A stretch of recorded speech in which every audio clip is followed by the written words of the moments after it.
Hello everyone, welcome to Fuad programmer. এর আগের পার্টে আমরা টেক্সট স্টাইল নিয়ে আলোচনা করেছিলাম এবং বলেছিলাম টেক্সট স্টাইল কিভাবে ব্যবহার করতে হয় এবং কোথায় ব্যবহার করতে হয়। এবং এই পার্টে আমরা গুগল ফন্ট নিয়ে আলোচনা করব। তো গুগল ফন্ট নিয়ে আলোচনা করার জন্য আমি HTML ফাইলে সর্বপ্রথম একটা হেডিং 1 নিয়ে নিয়েছি আগে থেকেই এবং এর মধ্যে কিছু টেক্সট নিয়ে রেখেছি। এবং আমাদের CSS ফাইলে এই হেডিং 1 ট্যাগটাকে আমরা কল করব এবং এখানে এর আগের একটা পার্টে আমি ফন্ট ফ্যামিলি নামক একটা প্রপার্টি দেখিয়েছিলাম যেখান থেকে আমরা ফন্ট ফ্যামিলি আমরা চেঞ্জ করে দিতে পারি। তো এখান থেকে বিভিন্ন ফন্ট ফ্যামিলি আছে, আমরা এইগুলোও ব্যবহার করতে পারবো। আবার আমরা যদি চাই কোনো ওয়েবসাইট থেকে আমাদের ফন্ট ফ্যামিলিটাকে নিয়ে আসবো, আমরা চাইলে সেটাও করতে পারি। এই জন্য আমাদেরকে কি করতে হবে, আমাদেরকে গুগল ক্রোমে যেতে হবে। যেহেতু আমার গুগল ক্রোমে আমাদের HTML ফাইলটা অন করা আছে, এই জন্য আমি সাফারি ব্রাউজারে আসলাম এবং এখানে এসে আমরা গুগল ফন্টস নামক একটা ওয়েবসাইট আছে, আমরা সেই গুগল ফন্টস নামক ওয়েবসাইটকে সার্চ দিব এবং এইখান থেকে অ্যাবাউট গুগল ফন্টসে ক্লিক করব।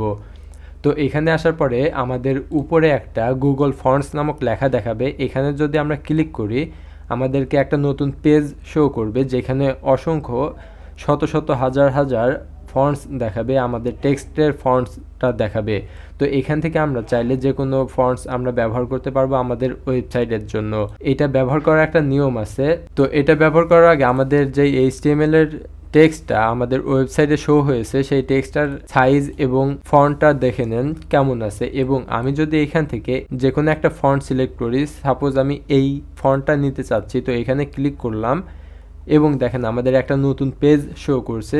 এবং এই পেজের নিচে যদি আমরা স্ক্রল করি তাহলে এখানে রেগুলার 400, তারপরে আরও 64 পিক্সেল, এমন আরও অসংখ্য পিক্সেল দেখাবে। এইখান থেকে সাপোজ আমি এখান থেকে 400 পিক্সেলটা সিলেক্ট করছি, তো এখানে যদি আমি সিলেক্ট বাটনে ক্লিক করি তাহলে এটা আমাদের সিলেক্ট হয়ে গেল। এখন আমরা এটা দেখব কোথা থেকে, সিলেক্ট হয়ে যদি আমি এখানে কপি পেস্ট করি তাহলে কিন্তু হবে না। এই জন্য আমাদেরকে এই কোনায় একটা আমার মাউস পয়েন্টের এখানে যেখানে একটা অপশন আছে এখানে যদি আমি ক্লিক করি তাহলে একটা অপশন আসবে। দেখেন আমি যে রেগুলার 400 এটা সিলেক্ট করেছিলাম সেটা শো হচ্ছে। এখন আমরা কি করব, নিচে থেকে যে লিঙ্কের অপশনটুকু আছে আমাদের এই অপশনটুকু কপি করতে হবে সম্পূর্ণটুকু, এবং এই অপশনটুকু কপি করে আমাদের যেই হেডার আছে এই হেডারের নিচে যে আমরা লিঙ্ক প্রপার্টি নিয়েছিলাম আমরা সেই লিঙ্ক প্রপার্টির নিচে এটা আনবো এবং এখান থেকে এটা পেস্ট করে দেব। এটা যখন আমরা পেস্ট করে দিলাম এখানে আরও 3টা লিঙ্ক আমাদের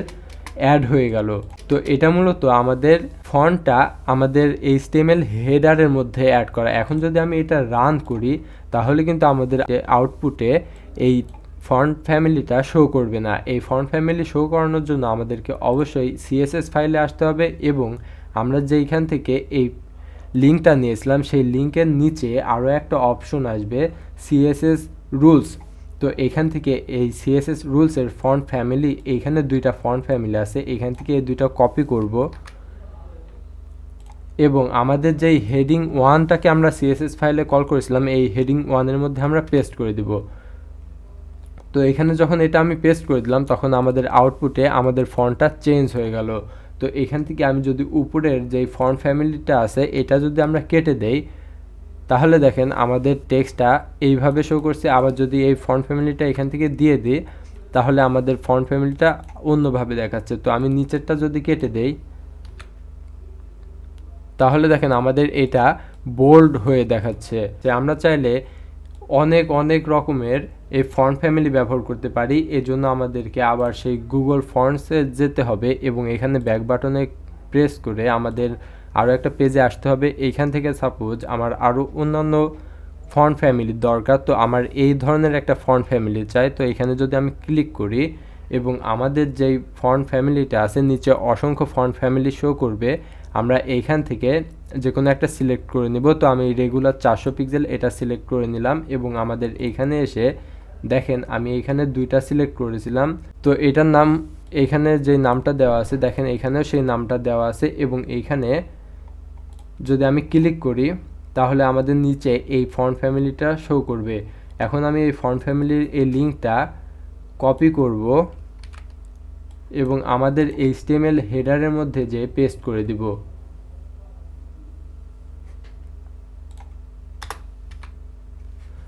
তো এখানে আমি HTML হেডারের মধ্যে এটা পেস্ট করে দিলাম এবং এই CSS যেই রুলসটা আছে সেই CSS এর ফন্ট ফ্যামিলিটা আমরা কপি করব এবং এর হেডিং 1 এর মধ্যে পেস্ট করে দেব। যখন আমরা এই হেডিং 1 এর মধ্যে এই ফন্ট ফ্যামিলিগুলো অ্যাড করলাম তখন আমাদের আউটপুটে সেই ফন্ট ফ্যামিলিগুলো শো করছে। তো আমি এখানে একটা একটা করে দেখাই। তো প্রথমটা যদি রেখে দিই তাহলে আমাদের ঠিক বোর্ড আকৃতির ফন্ট ফ্যামিলি শো করছে। তো এটা যদি আমি এখন কেটে দিয়ে আরও একটা দিই তাহলে দেখেন আমাদের ঠিক এমন একটা ফন্ট ফ্যামিলি শো করছে। আবার যদি এটা আমি কেটে দিই এবং নিচে লাস্টেরটা রেখে দিই তাহলে ঠিক আমাদের এমন একটা ফন্ট ফ্যামিলি শো করছে। তো এইভাবে আমরা মূলত অসংখ্য ফন্ট ফ্যামিলি আমরা এখান থেকে অ্যাড করে নিতে পারি আমাদের ওয়েবসাইট ক্রিয়েট করার জন্য। তো আজকের পর্ব এই পর্যন্ত। এর পরবর্তী পার্টে আমরা আরও অন্যান্য টপিকস নিয়ে অন্যান্য প্রপার্টি নিয়ে আলোচনা করব।